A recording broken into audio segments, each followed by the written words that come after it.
Hello everyone, my name is Michael Horwitz, Code Z Marketing Manager at Intelitek. I'm super glad to welcome you to Education 4.0. What is it, why you need it, why your students need it. Our speaker today is Oded Reichsfeld. Oded has almost 3 decades of experience innovating, researching, and leading numerous educational projects. Oded has won the Teacher for Life Award from the Technion Institute of Technology. He currently serves as the STEAM and Pedagogy Director for Intelitek. For those of you who are not familiar with Intelitek, Intelitek has been a pioneer of robotics in education for over 30 years and is a leader in programs preparing students for careers in industry. Our latest innovation, Coder Z, is an online learning environment that allows all students to program virtual robots using 3D engaging simulations while meeting key STEM curriculum goals. Coder Z makes robotics for education accessible, affordable, and enjoyable for all. You can learn more about the Coder Z online learning environment by visiting gocoderz.com or by following Coder Z on Facebook or Twitter. Intelitek has been providing comprehensive technology learning solutions for over 30 years. A few technicalities before we begin. We're recording this session and will of course share it with you along with the other registrants. During the session, we encourage you to submit questions. To submit a question, simply type it in the question box in the lower corner of the GoToWebinar control panel. At the end of the session, Oded will answer your questions. You are also welcome to tweet about our workshop using the hashtag STEMinar during and after the webinar. Oded, the audience is all yours. Very much. Thank you very much.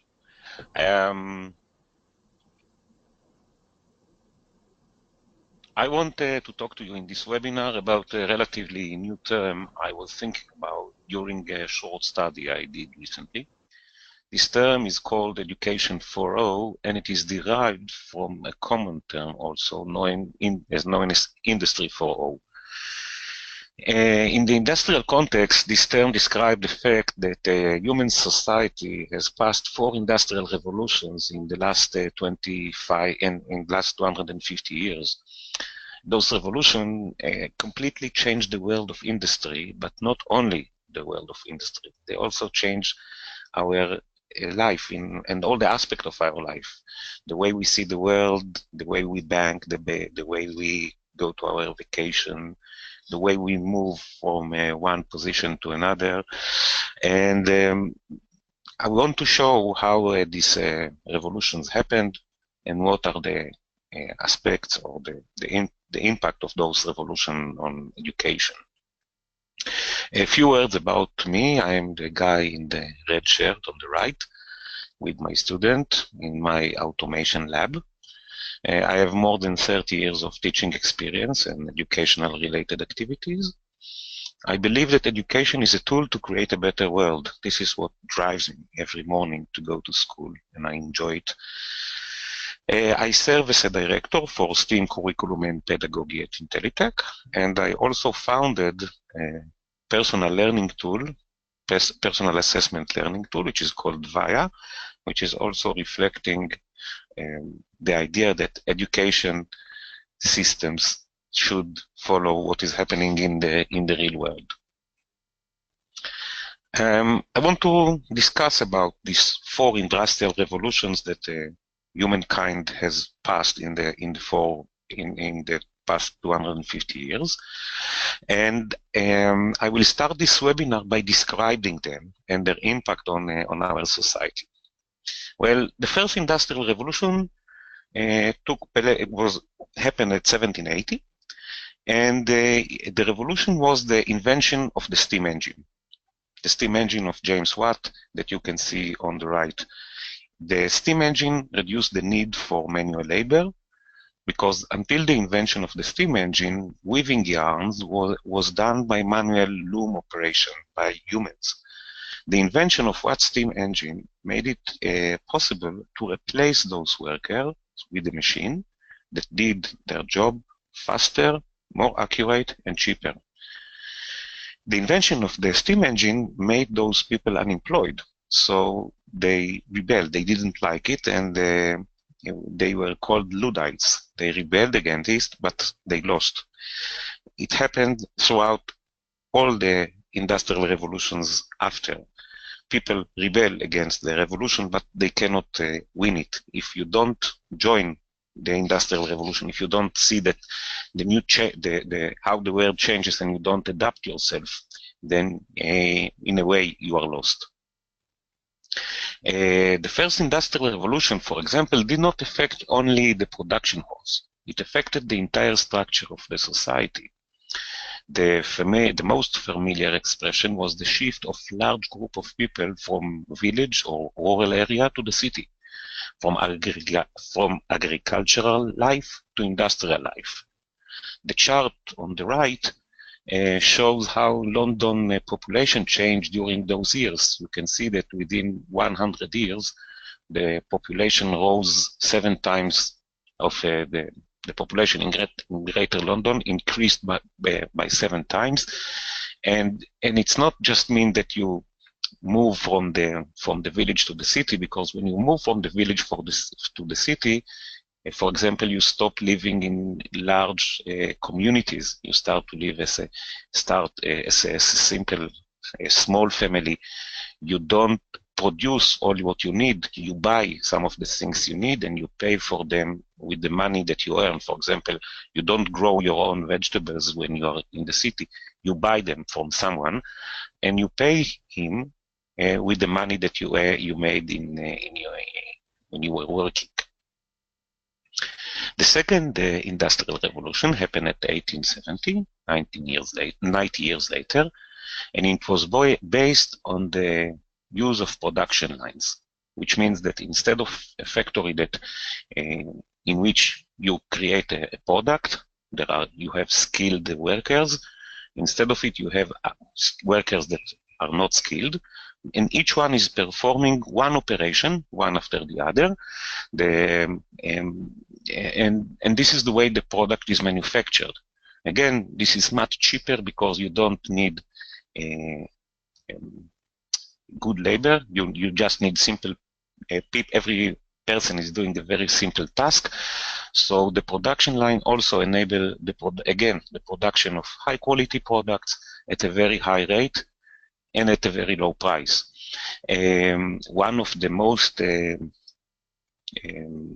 common nominators, or one of the industrials that use this production line very much was Ford, which created the Ford Model T, and he created a very cheap and reliable car, but he said that he can produce any car that you want, provided that it is a black Ford Model T. The second industrial revolution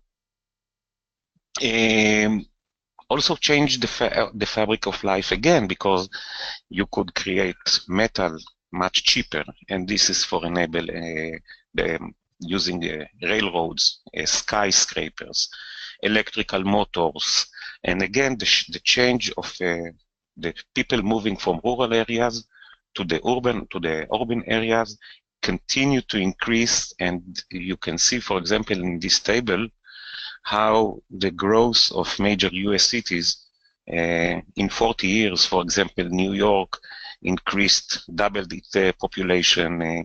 Chicago, because of the car industries, has the population increased from 100,000 people to nearly 1.7 million people in 40 years. And this is because you have work, people can go there, join the factories, and prosper. And of course, it changes everything. All the way you think, the way you work, the way you eat, everything. The third industrial revolution is the invention of the personal computer, or the computer itself. Again, new factor entering the world. With a short period of time, it is changing the life of all of us. The PC allowed us to write documents, to make calculation, to play game, to hear music. And again, if that is responsible for the first industrial revolution and Ford is responsible for the second one, then here the heroes are Intel, Microsoft, and Apple. that were all created during this year, and they presented the world with this computer which created the third revolution.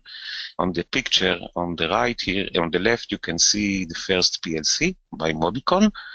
And this PLC enabled, for example, the use of robots. And these robots replaced the human workers on the assembly line. They were, again, cheaper, faster, and more accurate than humans.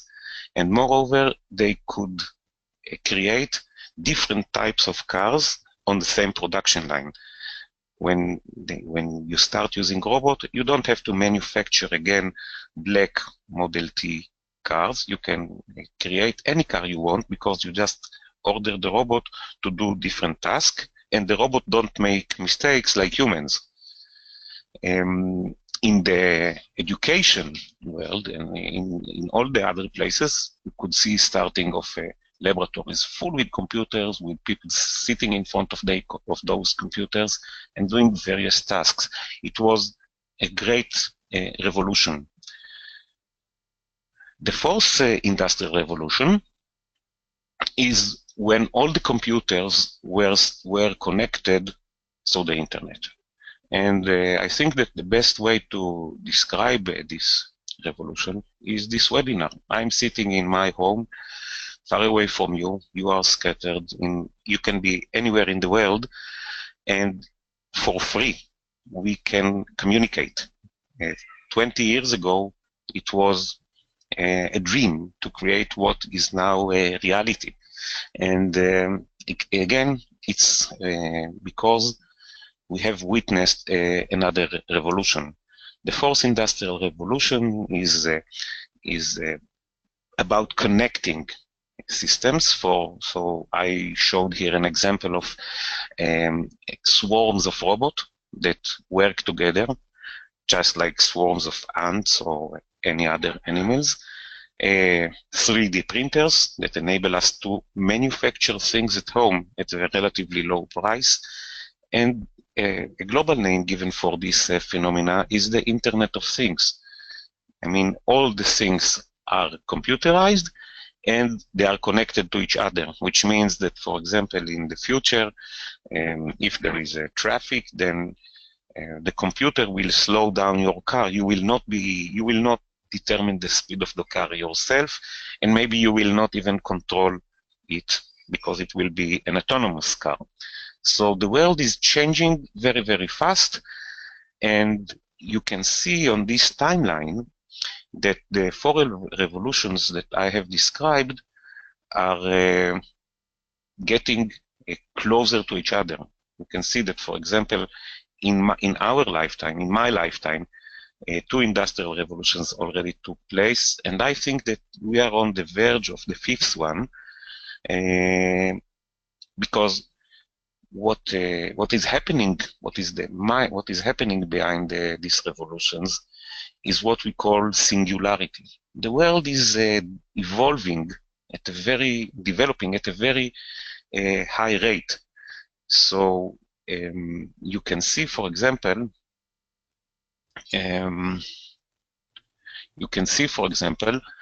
that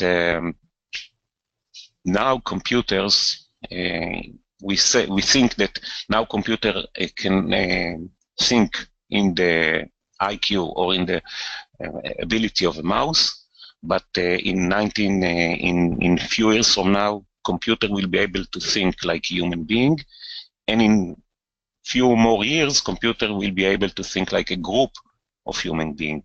So this means that the computers are getting smarter and smarter all the time, and they can do a lot of things faster and cheaper, and they replace us. In this slide, I try to show how it affects, for example, the way we listen to music.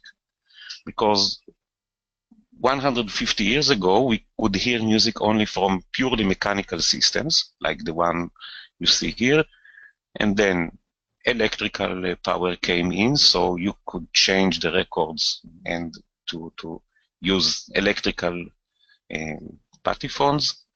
electrical recorder, which are all mechanical in a sense, and then this CD, which is controlled by a computer, and MP3, and now all these tools are history because we listen to music from the web, and the way we listen to music, how the way we listen to music changed during these years. It is also the way everything changed. I decided to give you an example from the army. This is a cannon that was produced in the first industrial revolution.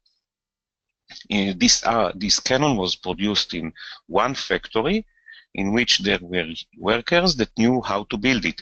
They were quite good, but they were not very good, so they could not produce a cannon that was easy to use, easy to maintain, easy to fix. The fire rating was very low, and they couldn't share data. So this was what they could do. The production line enabled, for example, the creation of tanks on a production line. And of course, when these tanks were created on a production line, they were much cheaper, they were more accurate. All the tanks were the same, so you could change between them, you could replace them. If something was wrong in one tank, then you could take the part from another tank and replace. And you had a swarm of tanks that are the same, and you could manufacture a lot of them very, very cheap and very, very in very accurate, cheap, fast, accurate. This is what is in the base of every industrial revolution. But when the third industrial revolution came, the army changed from high mass of tanks that go on a target to smart bombs. For example, this bomb can be much more effective than 10 tanks because it is controlled by a computer. This is a robot. This bomb is a robot that can be targeted and to go into a window of a target somewhere, and you don't need a lot of firepower. You don't have to risk your own soldiers, because this robotic bomb can do can be much more effective than 10 tanks, because you are more accurate and you can hit the target that you want. The fourth industrial revolution again changed completely the way the army works, because you can see now soldiers sitting in a room full with computers and fighting cyber wars. Just 100 years ago, in the First World War, these soldiers were in trenches, in muddy trenches. And now they sit in an air-conditioned room and they fight and defend our country and fight against our enemies using keyboards, because this is now where the war is taking place. You can, for example, harm your enemies, or you can destroy their infrastructure without even firing one bullet or one missile, or you don't need tanks to do it. So I gave the army as an example on how the Industrial Revolution changed other aspects of our life, the way we listen to music, the way we fight.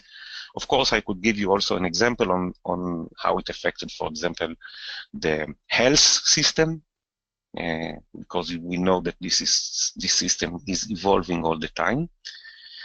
But I want to go now and discuss the effects of the industrial revolutions on education, because we want to discuss education.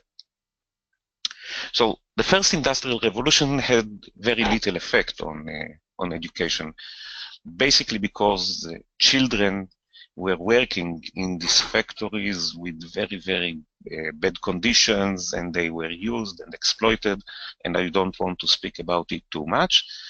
The schools didn't teach. The schools kept the children together, and schools were only for the rich people.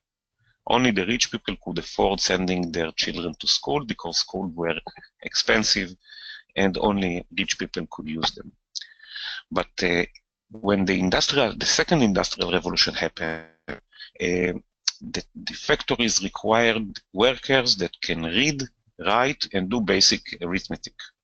So this is why the states started to have an education system for all the students, paid by the governments, and these educational systems were based on the same thinking style of the second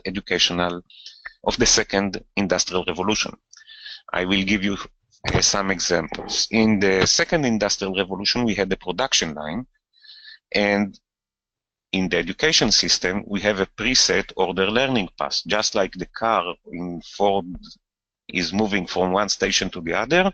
Also in our system, the student is moving from one production station to the other, from the first class to the second class. He first learned this and then that.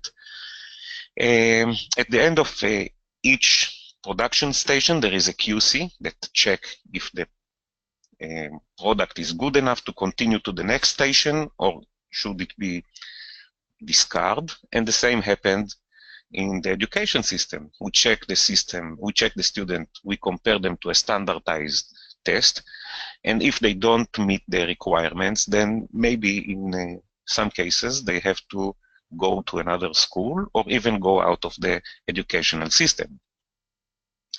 In every system in the Industry 2.0, there is a station expert which knows how to do its specific task very, very good. And in the education system, we have a teacher that is specialized in something. There is a math teacher, there is a geography teacher, there is every teacher has a speciality, and he knows how to do it. And when the student goes into his class, he just manipulate or do his manipulation on this student. Industry 2.0 produces uniform products. Black Ford Model T. The same stands for the education. We have one scale to evaluate our student. We use tests, and this test determine how our student, what is the value of our students in the market, what they can do in the future. What is most important thing is that nobody builds the product. I mean, when you see how Ford created the Ford Model T, then nobody created the car. Every worker just did his part. One was fixing the wheels, one was fixing the motor, one was fixing the radiator, and so on. And then at the end, the car rolled out to the customer. Here the same happens. Nobody deals with education, which is the product of the educational system, because everybody is doing his little bit.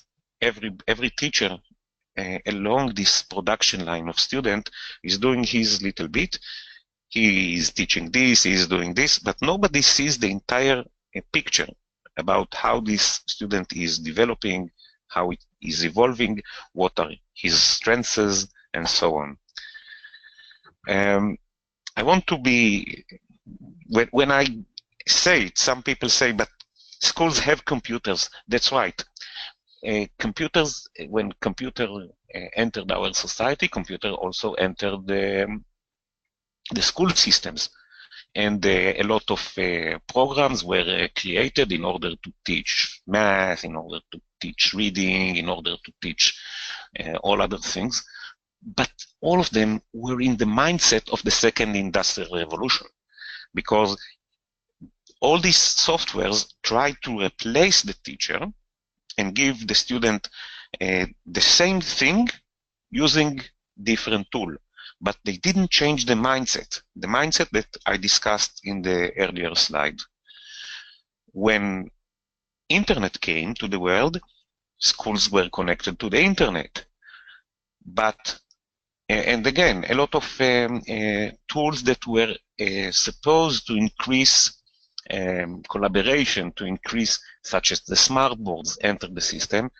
But we know that in a few years perspective, they didn't do it. I mean, still, even though that there are smart boards or interactive boards in a lot of classes, nobody used them as interactive. They use them just to show slides, which is instead of writing on a board, which means that the mindset is still somewhere on the second industrial revolution. And this is what I think. I think that today we are driving in a car, which is the fourth industrial revolution, but our car is pulled by horses. Even though that we use computers and we use internet in the schools, we are still in the mindset of the second industrial revolution.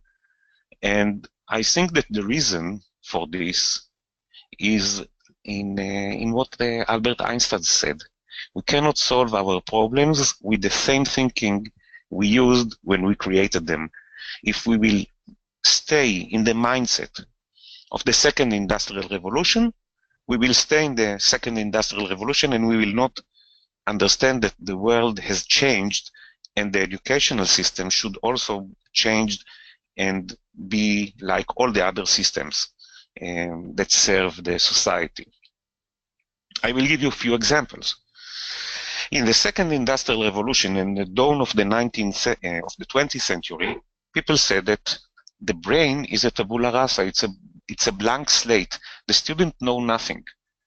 Now we know that every student knows something, and we think that we know that students construct their knowledge. We believe that every student builds his own structure of data structure.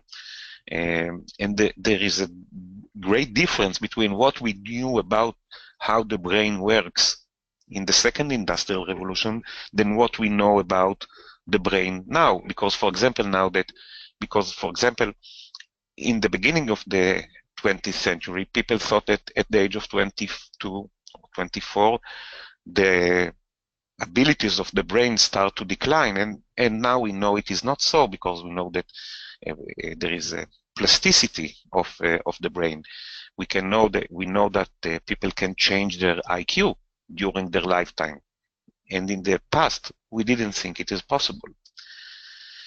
We still believe that we should teach the basic, and this is what we call basic, what we see on the left. But such exercises could be done today by computers very, very easily.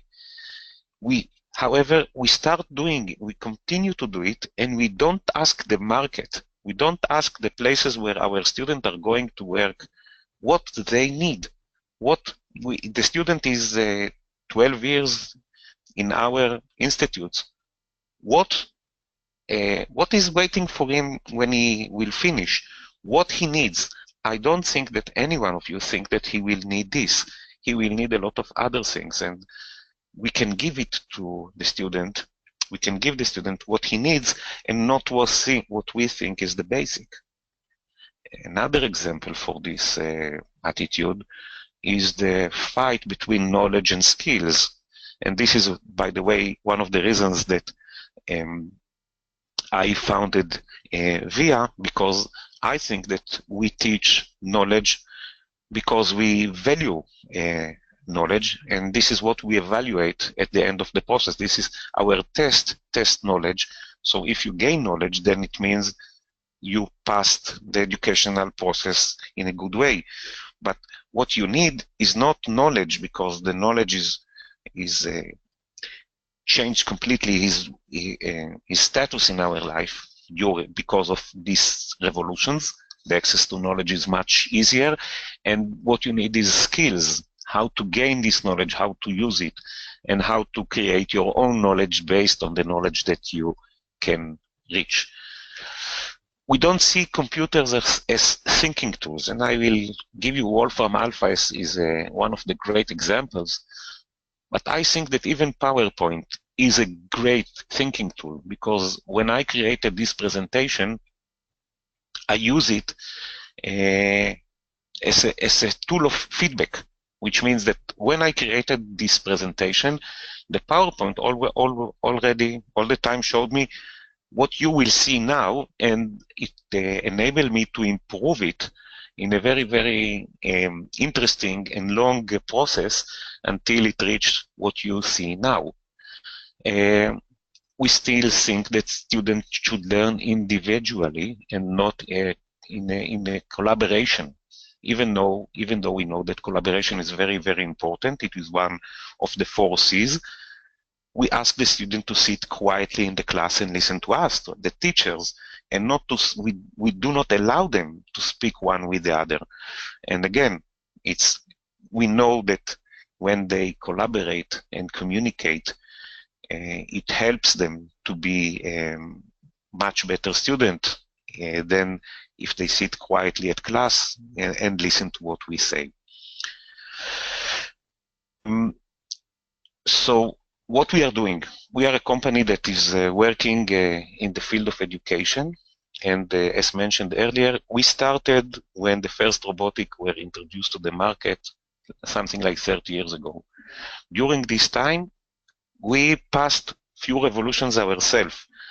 I am working in the company for more than 20 years, so I can tell you that our company had undergone few revolutions, because we believe that when there are new tools, we should give them to the students. So I want to tell you about, first of all, about CoderZ that was mentioned in the beginning. CoderZ is an example of how we think that we should educate today. And we use the term educate because we think that when the student is working in this learning environment, the real output is not a student that knows how to program. It is a student that passed a process of learning, and he knows now better about himself, what he likes, what he doesn't like, how to take decisions, how to work together. And of course, this is because we believe that this is what the experience that students should pass at schools. For example, we believe that not all the students should go in the same learning path, because there are students that find it more interesting, so we can give them more challenges or higher challenges at a higher level, while students that don't really like it, we don't want to frustrate them, and so we can give them easier exercises or easier challenges, or we can have a bank of 100 challenges, and we can enable the student to select the challenge that he wants to cope with, and we believe that this way he will get a better learning experience. We believe in formative assessment. I put here the label of Facebook because Facebook knows about us sometimes much more than we know about ourselves. We have the ability now to see if a student is learning. So we don't have to make tests in the old style, which means I will teach you, and at the end of the teaching session, I will give you a test and see if you remember what I told you. Because with the tools that we have today, we can see how the student is working, how he is negotiating, what he is thinking, what is the rate of interaction he has with the system, with other students. And we don't need to do tests anymore, because we can know online at a real time what is the student doing, and we can help him, which means that we don't assess the student to put them on a scale and to say you are better than him. We want to see where they are, because we want to help them. We want to help them to find their strengths and the things that they are good at. We want our teachers to be mentors, because the student should learn how to learn by himself. This is a very, very important skill required in our time, and teachers shouldn't teach. Teachers should learn students how to learn themselves, and this is a different way to see the task of the teacher in the class.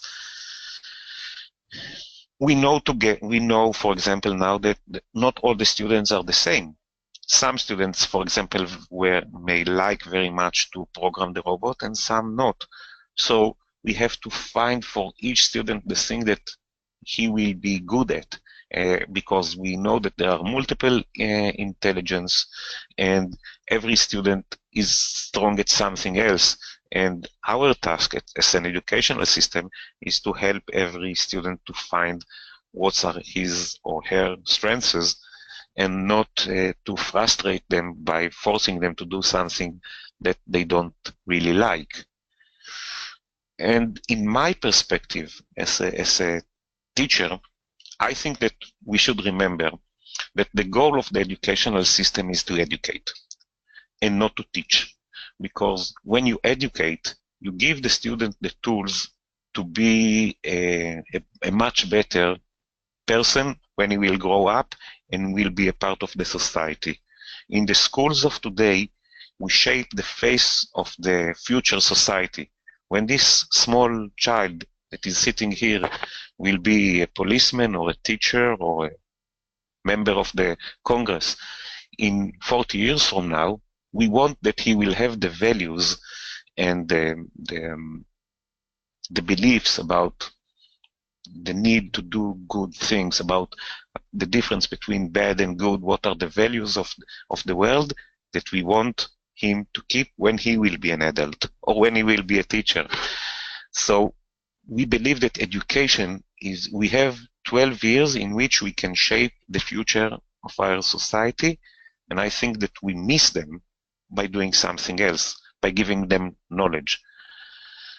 And another important thing that we do, we believe that the main goal, the main way to do it is not by selling better products, because the best way to do it is by supporting the teachers, because the teachers are the ones that do the education. We as Intelitek can give them the best tools to do it. We can give them tools to be better teachers, but we have to support them because they are the ones that are taking the student across this process. And this is why, for example, we are doing these webinars. And this is why, for example, when we create a program, we put a lot of efforts on teacher professional development, because, for example, we could have much cheaper programs without professional development, but we believe, and based on our experience, if you provide hardware for the schools and you don't put a lot of effort in teachers' professional development, then nobody will use this equipment, and the teacher and the student will not enjoy what they have, and they will not use it, and the entire process will be not as good as it can be. I will give you again this chart, which shows how we think that industry and how we think that education for all should look like based on Industry 4.0. So in Industry 4.0, we have flexible production line, and we think that you should have in the class tailor-made learning paths. Not all the students should learn the same, should follow the same path. We have online quality control. We don't wait to the end of the year or to the end of the semester, and then we conduct the test in order to say if the student can continue or he should be kicked out of the system. We want to check the system online and fix the problem online when it happens. And this is what is called formative assessment instead of evaluation, summative evaluation. In the industry, the workers now don't perform the work. They monitor the robots that are doing the work. This is what should happen in education. Teachers are not the workers along the production line of student. Teachers are the mentors that see how the student is learning to learn, how the student is learning to think, to communicate, to collaborate, and they helping and supporting along this process. Today, in the industry, we create custom product, and in the education, we think that we also should create custom product. Not all the students are the same, and the school should be able to adjust himself and to offer different students with different strengths, different learning paths. In industry, we call it system engineering, and in education, we said education is the goal, which means we don't want to see the system as constructed from small bits, that if all the small bits are working together, then it means the entire system is okay. We want to change the perspective. We want to see how the system is working and then go to the things that are inside. The same is happening, the same should happen with the educational system. Our main goal is to produce a good graduate, a good citizen, one that has values and can he will be able to maintain the face of the society. And from this perspective, we should decide what he or she should learn in school. We believe that in industry today, we know that that all the workers should learn all the time, and we believe that the same is happening, is also relevant to teachers. In order to stay and with the revolutions, with the ever-changing, with the fast-changing pace of life, students, just like workers have to learn all the time, then teachers also have to learn all the time to be better teachers. I want to thank you for listening to me. I hope you enjoyed, and I'm waiting for your questions. Thank you, Oded, for this great presentation. I really enjoyed it. We have some questions from the audience, and I'm going to read them to you so you can answer them. So okay. I'll start with a question from Sasha. How do you think a normal classroom is going to look like? What's it going to look like in 20 years from now? Well, I think, for example, that the magic number of 30 to 40 students in one class is no longer valid. And I think that, for example, schools, I can give you a very simple way how to solve this problem. For example, the students will come to school only 2 days or 3 days a week. The teacher will be in the school during the entire week, but every time he will will work with 20 students. I believe that if a teacher is working, for example, with 20 students, he can be much more effective. And I believe that, for example, you can give the students much more time to interact.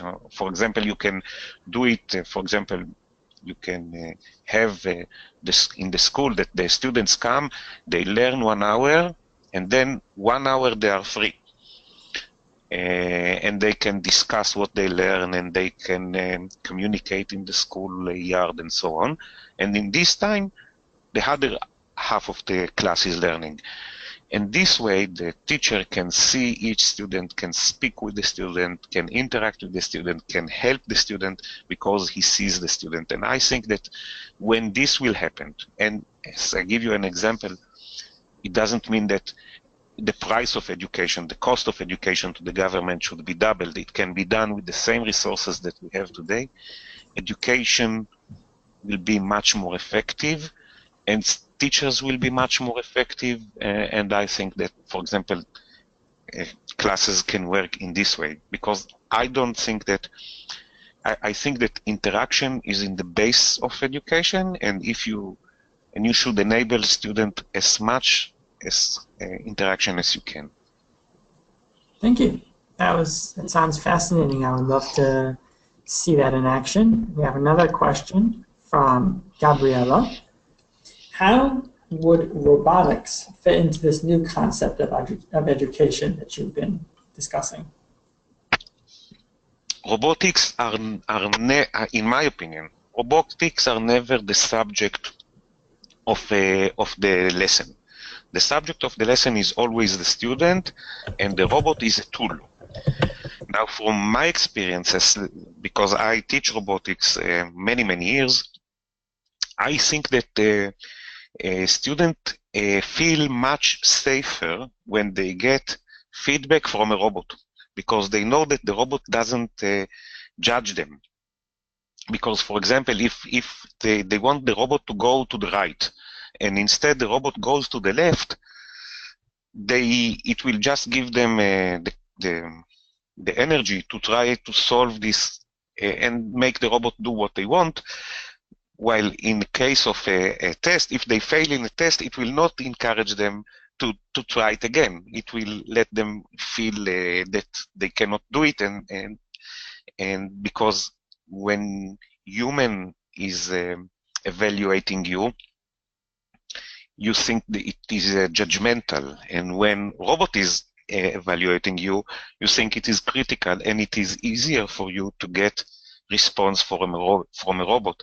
I heard today, for example, that there are, for example, now robots that imitate psychiatric or psychological treatment, and people feel much safer to tell the robot what they think and what their problems are, because they don't fear that the robot is judging them. So I think that robot has a great future, but in interacting people and not replacing people. Thank you. Hope I answered the question.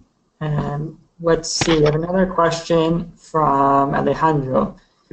What is going to be the role of educators in this new type of education? You know, you discussed educators as mentors, but maybe you can go into a little bit more detail on that. Well, you know, if I want to sum it in one sentence, then I think that the task of education is to teach students to love other students, and I think that the best way to do it is by teaching them to love themselves. And by love, I don't mean emotional love, I mean state of mind love. The way that enables you to accept everything that happens, and you are able to accept the one that is different than you, the one that is poorer than you, the one that is the different, to accept everything. And I believe that the best way to do it is by interaction, because when you interact with people that are different from you, you understand that they are not different from you. They are the same. They have few traits or few properties that are different from you, but they are the same. They have the same feeling, the same beliefs. And I think that the goal of education is, first of all, to say to the student that it is okay to love the other. And I think that the other goals of the education is to enable the student to find their own strengths, so that they will be able to know what to do in the future, what are the possible careers that they should take in the future. And as one important, a lot of smart guys said, the 4 C's. If you should be able to communicate, to collaborate, to be a critical thinker, and to be creative. Because I think that everyone should be creative, not just people that invent new things. Because as a parent, you have to be creative. As a spouse, you have to be creative to your spouse, to your brothers, to your sisters, to your parents. You should be creative, because every time you encounter a problem, you should be creative. And I think that if we will teach the students to be creative, to be good problem solvers, they will be able to cope with all the difficulties that they will encounter in their life, and not just in their professional life, but also in their personal life. That's. Thank you. Thank you, Dave. Thank you. For answering that question. Thank you, Dave, for answering that question. We're going to wrap up now. There's no more questions. Okay.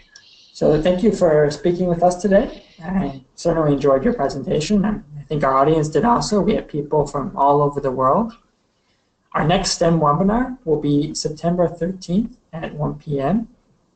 Eastern Time with Mr. Kirk Kennecke, superintendent at Graham Local Schools. Kirk is actually president in the audience today. He will discuss how he has approached changing his district to become future ready. You will receive an invitation soon. To continue the conversation, I recommend joining the Robotics and STEM for All Facebook group at facebook.com/groups/STEM4all4. Oded is part of the group and will be happy to answer your questions. Before we go, I wanted to tell you about a special summer promotion we are having. We are offering a heavily discounted classroom bundle, including the Coding Robots curriculum and 24 annual subscriptions to Coder-Z for just $600. To take advantage of the special promotion, you can reach out to us for a quote. On behalf of Intelitek and the Coder-Z team, I want to thank you all very much for joining us today and for your great participation. If you have any questions, please be in touch with us, and we'll be more than happy to connect to you. Have a great day.